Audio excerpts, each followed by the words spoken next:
Question में कहते हैं the accounts in the ledger of SN speedy delivery service contain the following balances on May 31, 2023। ये आपको SN speedy delivery service की तरफ से डेटा प्रोवाइड किया गया है और अकाउंट बैलेंस दिए गए हैं। अब इन तमाम अकाउंट बैलेंस को अगर गौर से देख लें तो बहुत आसान तरीका ये है कि भाई आपको इस सवाल में जो है वो ट्रायल बैलेंस रिक्वायर्ड होगा। रिक्वायर्ड पढ़ लें, रिक्वायर्ड में क्या लिखा है, prepare a trial balance, prepare a trial balance in proper sequence of accounts. इनमें से प्रॉपर सीक्वेंस ऑफ अकाउंट के साथ आप क्या कर दें, ट्रायल बैलेंस कंप्लीट कर दें। ठीक है, तो ट्रायल बैलेंस तो ये तो सारे बैलेंस गिवन हैं और इनमें से हमें क्या पता है डेबिट कौन से हैं, क्रेडिट कौन से हैं। तो ऑब्वियसली ऐसा है कि आप उसमें से बैलेंसेस को आइडेंटिफाई कर सकते हैं कि भाई डेबिट कौन से, क्रेडिट कौन से। ऑल एसेट्स के बैलेंस किस साइड पे आते हैं, डेबिट साइड पे आते हैं। All liabilities normally have credit balance, ठीक है। Honour equity normally have credit balance, इसी तरह से revenue normally have credit balance, इस तरह से expenses normally have debit balances. तमाम बैलेंसेस को तो हमें पता है कि हाँ भाई कौन से बैलेंस कहाँ रिपोर्ट करते हैं। बस आपने इतना करना है कि इसको क्वेश्चन के मार्क्स हासिल करने के लिए trial balance in proper sequence of accounts, ठीक है। यानी प्रॉपर सीक्वेंस अगर बनी हुई होगी, प्रॉपर सीक्वेंस क्या होती है, पहले नंबर पे एसेट्स, फिर अकाउंट कौन से यूज़ करेंगे, लायबिलिटीज़, फिर ऑनर इक्विटी, रेवेन्यू और एक्सपेंसेस, ठीक है। तो अब इस तक आपने क्वेश्चन को पूरा देख लिया होगा। क्वेश्चन को सॉल्व करने के लिए ज़रूरी है कि आप वीडियो को पॉज करें और उसको अपने पास घर में भी क्वेश्चन सॉल्व कर लें। सॉल्व करने से ये होगा कि आपकी एग्ज़ाम्स की प्रैक्टिस भी हो जाएगी इसकी, ठीक है। चलें, क्वेश्चन तो आपने पढ़ लिया और रीडिंग कर लिया होगा, देख लिया होगा आपने अब तक। तो इनमें से टोटल अगर अकाउंट गिन लें कितने हैं, टोटल आप अकाउंट गिन सकते हैं 1 2 3, ये आपके 4 5 6 7 8 9 10 11 12 13 14। अब देखें, अभी मैंने क्वेश्चन स्टार्ट नहीं किया, बनाया नहीं है, सॉल्व नहीं किया, उससे पहले मेरे पास ये जो अकाउंट बन रहे हैं 14 बन रही है। तो इट मीन्स कि इन तमाम अकाउंट्स की सीक्वेंस अरेंज करने के बाद भी ये 14 ही होने चाहिए, ठीक है।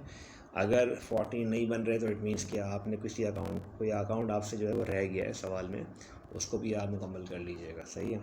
तो अब यहाँ से देखिए स्टार्ट करते हैं। बताइए इन तमाम जो सीक्वेंस है इनमें पहला अकाउंट कौन सा लिखेंगे, हम कैश का लिखेंगे, ठीक है। तो पहला अकाउंट कैश से स्टार्ट करते हैं।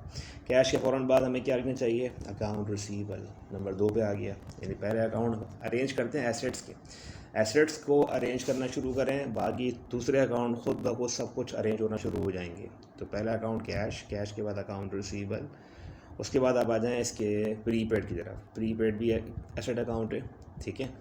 अब आप बोलें सर डिलीवरी इक्विपमेंट भी तो एसेट अकाउंट है, तो डिलीवरी इक्विपमेंट भी एसेट अकाउंट तो है, लेकिन वो आपका नॉन करंट एसेट्स है और नॉन करंट एसेट्स को हम लोग करंट के बाद ही लिखते हैं। तो एसेट्स तो है लेकिन उसको तमाम एसेट करंट के बाद लिखेंगे, ठीक है। एक बार दोबारा मेंटेन करते हैं। पहला अकाउंट कैश, कैश के बाद अकाउंट रिसीवेबल, उसके बाद क्या लिखेंगे, प्रीपेड, इंश्योरेंस का बैलेंस लिखेंगे ये वाला, और फिर लिखेंगे डिलीवरी इक्विपमेंट। और जितने भी अकाउंट बैलेंस हैं ये सबके बैलेंस किस साइड पे आएंगे, डेबिट साइड पे आएंगे। अब बारी है लायबिलिटी की, और लायबिलिटी में आ जाएं आप। लायबिलिटी का अकाउंट देखें, एक अकाउंट पेबल है ये लिखेंगे, नोट्स पेबल है ये भी लिखेंगे, और एक लास्ट अकाउंट रिकॉर्ड में आ रहा है ये सैलरीज पेबल, ये भी लिखेंगे। तो ये तमाम लायबिलिटी अकाउंट भी अरेंज हो गए, एसेट्स भी अरेंज कर लिए, लायबिलिटी भी अरेंज कर ली। अब आते हैं ऑनर इक्विटी की तरफ। ड्राइंग पहले दिया हुआ है, कैपिटल बाद में दिया हुआ है, इन्होंने तरतीब आउट करके दिया हुआ है। वो तो एग्जामिनर है, आपको ऑब्वियसली तरतीब सारी आउट ही देगा। ये आपका काम है कि उस तरतीब को सही से अरेंज करके मेंटेन करना है। और रिक्वायर्ड भी देखें, ये लिखी हुई है proper prepare a trial balance in proper sequence, ठीक है। तो पहले हम कैपिटल लिखेंगे, फिर ड्राइंग लिखेंगे, उसके बाद रेवेन्यू अकाउंट और फिर सारे एक्सपेंस अकाउंट। अब एक्सपेंस अकाउंट तो सारे सब हैं जितने भी हैं, अब सब सारे एक्सपेंस ही आने आखिर में, तो आप सारे एक्सपेंस आखिर में लिख सकते हैं। तो ये अच्छी तरह देख लें, ये सारी पूरी सीक्वेंस है, ये पूरी सीक्वेंस बनी हुई है। पहला अकाउंट कैश, कैश के बाद receivable, prepaid, delivery equipment, account payable, salary payable, notes payable, capital, drawing, revenue, बाकी सारे एक्सपेंसेस।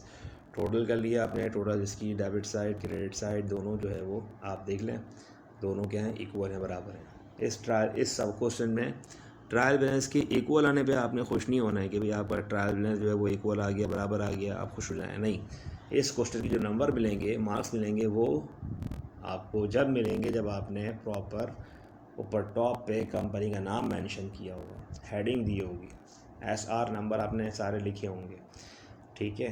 और बाकी सब किस तरह से सीक्वेंस आपने प्रॉपर मेंटेन की होगी।